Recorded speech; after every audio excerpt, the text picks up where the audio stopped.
భారతదేశంలో ఈ జీఎస్టీ తగ్గింపు తర్వాత విపరీతంగా టూ వీలర్స్ ఫోర్ వీలర్స్ పోతున్నాయి. విపరీతంగా కొంటున్నారు. ఒక పక్కన బ్యాంకులో సీఎంఐల ద్వారా ఇస్తూ ఉండటం, దానికి తోడు ఈ ట్యాక్సులు తగ్గటం, వీటన్నిటి ఇంపాక్ట్ స్పష్టంగా కనబడుతుంది.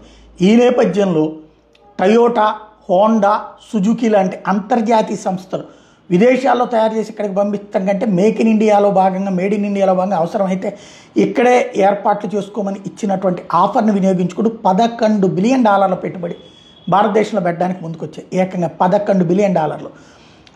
ఇంతవరకు కూడా చైనాని నమ్ముకున్నటువంటి స్థాయి నుంచి ఇటు ఇండియా వైపుకి మొగ్గు చూపుతని ఒక్క సుజుకీనే 2.5 మిలియన్ల నుంచి 4 మిలియన్ల వెహికల్స్ ఏడాదికి తయారు చేసేటటువంటి పని ఇండియాలో పెట్టుకుంటుంది. టొయోటా ఎలక్ట్రిక్ వెహికల్స్ని, హైబ్రిడ్ వెహికల్స్ని ఇండియాలో తయారు చేసి గ్లోబల్ ఎక్స్పోర్ట్ చేయడానికి ముందుకు వస్తుంది. హోండా ఎలక్ట్రిక్ వెహికల్స్ హబ్ని గుజరాత్లో ఏర్పాటు చేస్తుంది.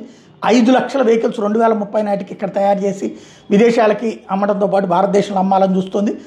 టోటల్గా చూస్తే 3rd లార్జెస్ట్ కార్ ప్రొడ్యూసర్ 2030 నాటికి ప్రపంచంలో భారతదేశం కాబోతోంది.